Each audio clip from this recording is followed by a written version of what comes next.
Alright, so today we're going to be looking at how to solve a few questions relating to thermal physics, in particular the physics syllabus concepts of B.2, the greenhouse effect, and B.3, ideal gas laws. So let's get started now.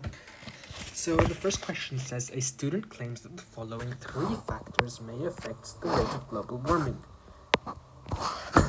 So one is increased volcanic activity. Two is increased solubility of CO2 in the ocean. And three is increased rate of deforestation.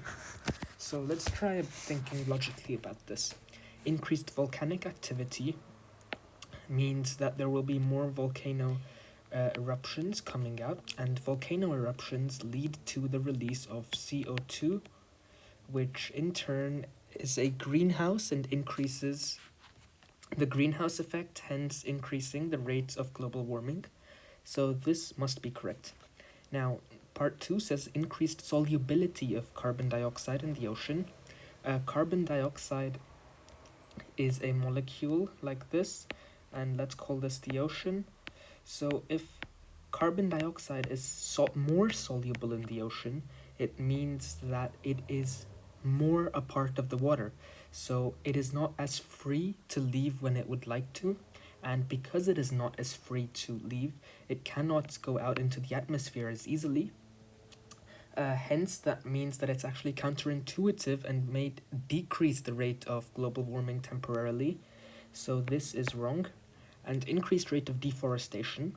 Well, increased deforestation would be bad, as trees suck up carbon dioxide. So if this is CO2, the trees suck it up. This means that greenhouse gases are actually cleaned out by trees, so increasing the rate of deforestation would increase the carbon dioxide that is not sucked in by trees, and hence it would pollute our atmosphere more. So the answer will be A. Now let's go to the next question. So this question says two surfaces, X and Y, emit radiation of the same surface intensity. X emits a radiation of peak wavelength twice that of Y. What is the emissivity of X over the emissivity of Y? Alright, so we know that lambda max, or peak wavelength, times the temperature is equal to 2.9 times 10 to the negative 3. So if we know that X emits a peak radiation of twice the wavelength, it must have half the temperature of Y. So we can say 2Tx is equal to Ty. Now we know that emissivity is modeled by O, area, and T to the 4. So we can see here that the temperature is directly proportional, the fourth power of the temperature is directly proportional to emissivity. So we know that Y must be larger than X. So we can instantly scratch these two off. Now we're left with the emissivity of Y over the emissivity of X. So the emissivity of X must be directly proportional to T to the 4. But the emissivity of Y, because it's 2T, must be directly proportional to 2T to the 4, which is also the same as 16T to the 4. Cancelling off T to the 4, we get 1 over 16, so the answer is A.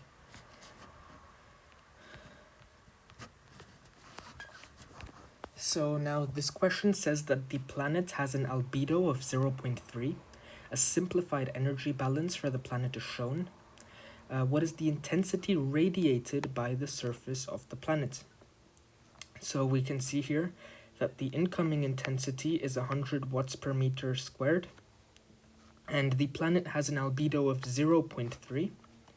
Now we can see that the planet radiates 60 plus some amount here. So the planet radiates some sort of power back, and this much power is reflected. So we know that the definition of albedo from our formula booklet is the ratio of power scattered to the power power incident, and the intensity radiated from the planet must mean that it is the intensity absorbed, so it would be 1 minus the albedo, which in this case would be 0.7. So now, we can see that the incoming intensity is 100 watts per meter squared. Some of it is reflected back, and some of it is reflected back by the atmosphere. So, what does this mean? This means that what is scattered by the planet is going to be 30% of the incoming intensity. So that will be 30 watts per meter squared. So according to the energy balance of the Earth, energy in must be energy out, as intensity is the same thing as energy over time over meter. We know that the intensity is directly proportional to the energy. So we have a total incoming energy of 100 plus 30, which is 130. And we have a total outgoing energy of 60 plus x. So if we match 30 plus 130, we get 60 plus x. So just solve, plus 100, we get 60 plus x. So if we just add this together, we get 130 minus 60 equals x. And the intensity radiated by the surface of the planet is therefore 70 watts per meter squared. We can skip this one for now and come to here. So this question says gases in the atmosphere are compounds of these elements. These four gases are CO2, N2O, CH4, and H2O. A pure sample of each gas is produced. Each sample has the same mass. Which sample contains the greatest number of molecules? So for this we will use the formula number of moles equals number of molecules over Avogadro's number. And we know that the larger number here, so 12, 16, 1, and 14 are the atomic masses. So let's just find the atomic masses of each of these compounds first. So first for N2O, we have 2 times 14 plus 1 times 16, because oxygen has 16. This will give us, 1 second, 44. H2O has 2 times hydrogen, so 2 times 1, plus 16, which is equal to 18. CO2 has 12 plus 16 times 2, which is also equal to 44. And CH4 has 12 plus 4 times 1, which is equal to 16. And now we have the relative atomic masses. We know that number of moles is equal to m over mr. M is constant, so that means that whichever one has this least number of least relative atomic mass will have the highest number of moles, because we're dividing by the relative atomic mass here. So as CH4 has the lowest, we know that N must be the greatest for CH4. So this basically means that if N is the greatest, we know that N is directly proportional to number of molecules, so therefore D must be the answer. So now let's try solving this question. So the question says 3 statements about Boltzmann constant Kb are. Kb has a unit of joules per Kelvin. So to find this one out, we know that Boltzmann's constant is given in our formula booklet in the constants section. Scrolling over to that page quickly, we will see that Boltzmann constant is equal to 1.38 times 10 to the negative 23 joules per Kelvin. So this is correct as confirmed by the data booklet. The second question says Kb equals gas constant over Avogadro's constant. This is something that's pretty easy to memorize, but if we type it into our calculator, we will get that 8.31, which is the gas constant, divided by 6.02 times 10 to the negative times 10 to the 23, which is the Avogadro's constant, will actually equal the Boltzmann constant, which is 1.38 times 10 to the negative 3. So this must be correct as well. And the last statement says the average kinetic energy of the particles divided by the temperature of the gas is Boltzmann constant. Now we know that the average kinetic energy of the particles is given by 3 over 2 kBt, and this is the kinetic energy.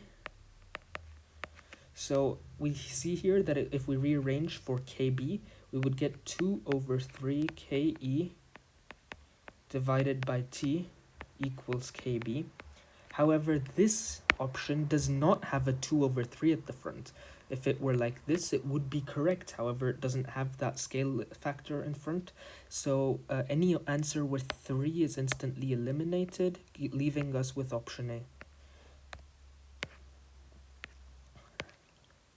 A. We can skip this one for now. This will be the final question for today. So the molar mass of an ideal gas is m. A fixed mass m of the gas expands at a constant pressure P. So we know that the gas has mass m. The molar mass, of m. The mass of the gas is just m, the small m, and it expands at a constant pressure. The graph shows the variation with temperature of gas volume.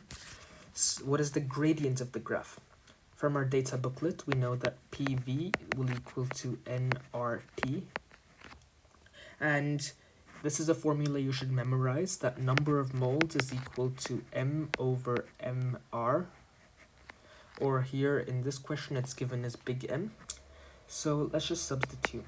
We get PV is equal to m over capital M RT. And because this graph compares volume and temperature, we just need to rearrange for this gradient. So rearranging this, we would get,